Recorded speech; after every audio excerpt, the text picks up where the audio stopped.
So here's an example of a covert narcissist using tactics to employ crazy making behavior.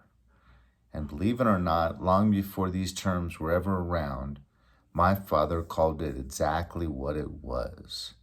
He always get in arguments with my mother and say, "It's crazy making behavior. It's crazy making behavior." So the whole thing could have been avoided.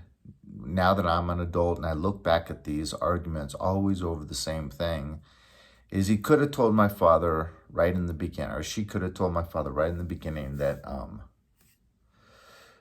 just look upon my job as a 9 to 5 job, except I start at 10 and I get home at 6.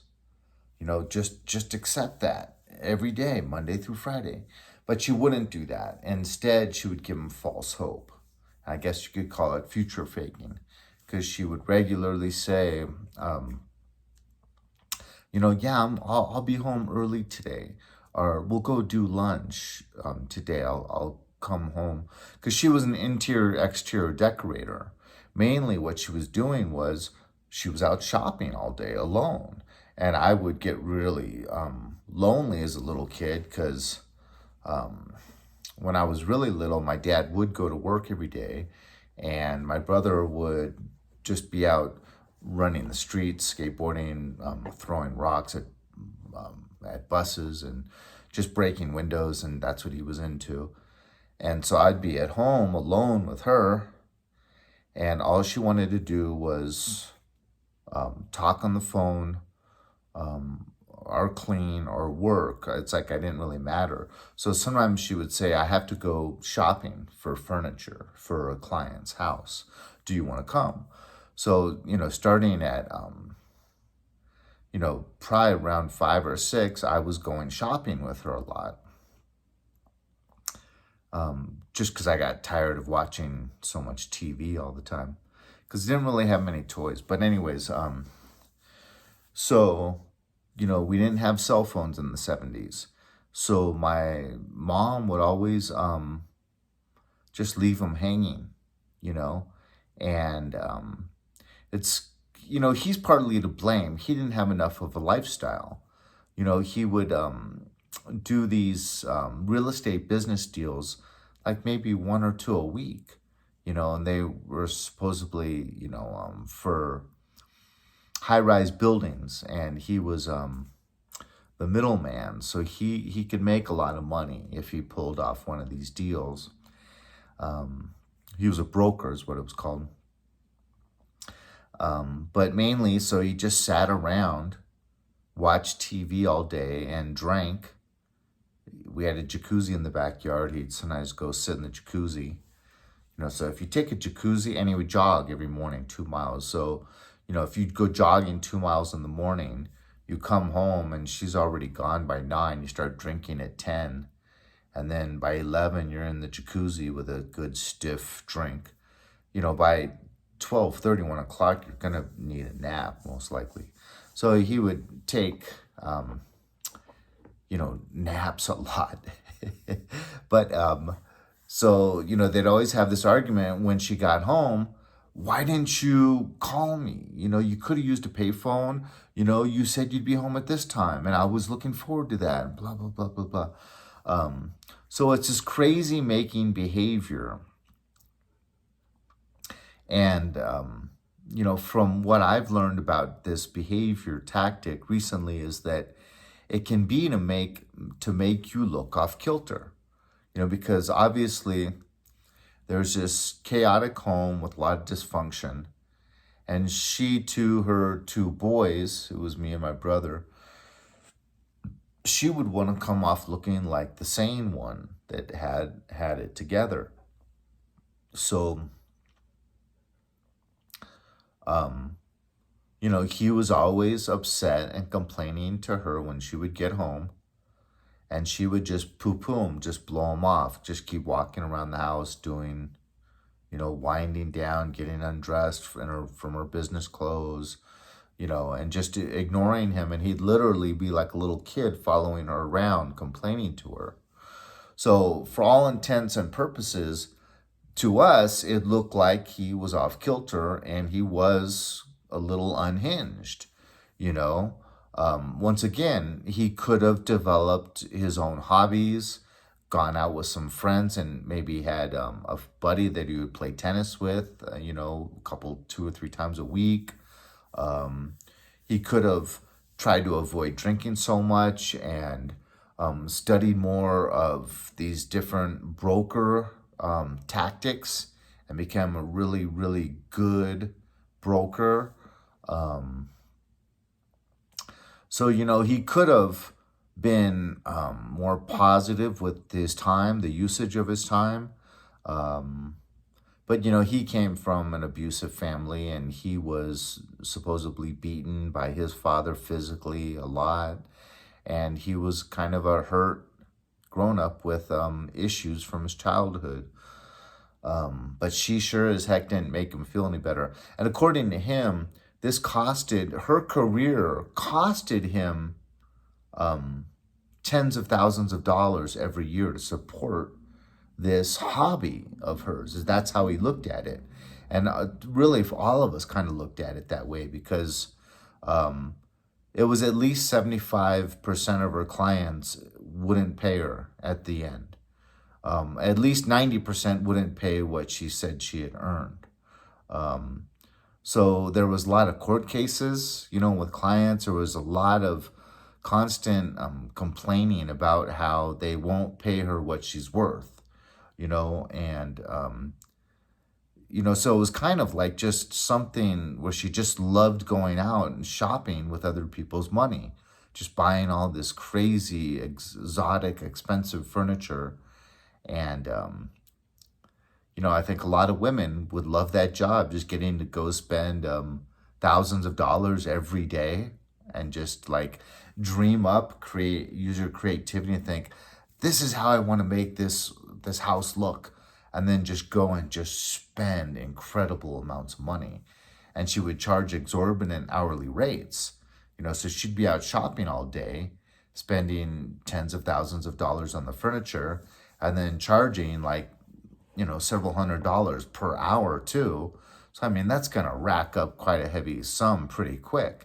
And she wouldn't be communicating with them along the way. It didn't seem like. She would just tell them at the end, okay, you owe me $300,000. And they'd be like, what? No way. So almost none of them ever agreed to pay what she said she was due. So, I think a lot of it has to do with future faking. Like, well, tomorrow we'll do lunch. Tomorrow I'll come home early. And I dated a narcissist, and that the whole relationship was about when we get to summer, I'll have more free time. Because she lived alone with her 3 children. Like, one was a senior in high school, an 18-year-old. One was at a junior college, was 20-year-old. And one was living at college, but he would come home for Christmas and summer. And, the 18-year-old was on a basketball team, so she would stay pretty busy with that. Like, they had one practice a week and then one game a week, but they would often travel far away for that weekend game. So it was a big deal to me and this relationship when she would tell me, this summer, I'm not going to be working. My daughter's not going to have the basketball team. I'm going to have so much free time. We can travel to Santa Barbara, get away for a weekend together. We can have a date, on the weekend instead of me always having to be gone at these basketball games. So I was really, really looking forward to that. And then she just gets a summer job and signs up for some evening classes. So she was just as busy, if not more busy in summertime, which totally pulled the rug out from underneath my feet and ruined all trust, and respect wasn't there. And respect's kind of a two-way street, so in my mind, it was the end of the relationship. And sure enough, by the end of that summer, the relationship ended. So I know from my own experience with someone that you really care for, how frustrating this can be. and we went to Europe on a family vacation once, and my brother mentioned Francois. Apparently she went to Europe when she was dating him as like an 18-year-old, and she had some affair with some guy in Paris.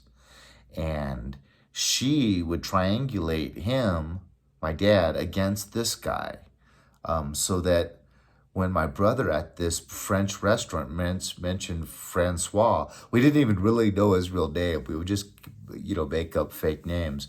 But, little kids shouldn't even be knowing about this. And it's because she just used it so much to make him jealous. My dad had had a few drinks, and we're in this restaurant, and my brother mentions, oh, well, maybe Francois will show up, being a smartass. And my dad literally just got up, excuse me, and ran out the restaurant and down the avenue. And my dad was a jogger. He jogged 2 miles every morning. So my brother had to chase him down. He wasn't going to stop. He was just going to keep going. But my brother was able to catch him. And then I only know this because I kind of went out there too, and was able to run a ways and observe my brother catching him finally. But, I really think my dad just loves my mom. She's always been very, very physically attractive to this day. And she's like 83, and she still gets, as soon as people see a picture of her, they almost always say the same thing. Wow, she's really good looking as an 83-year-old, So she's always been very good looking. And like this narcissistic girlfriend I had, she can always turn on the charm. She can always come across as very bubbly and people-pleasing with a lot of eye contact, and even like touching you on your arm when she laughs or something.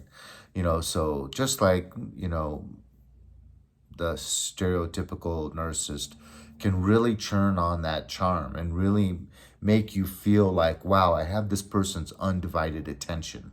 And that's something that really people really appreciate, is when they feel like you can make them feel like they're the only person in existence in that moment, But that crazy making behavior, I never thought about it, how she could be doing that, how to make him look crazy to my brother and myself. But it really did kind of work, because he'd become unhinged, because he kind of lived for this time with my mom, because he didn't have any friends. He didn't really have anything that he had developed on his own. All he did was watch sports, news, and cowboy movies. And he pretty much liked to have a drink when he was watching any 3 of those programs.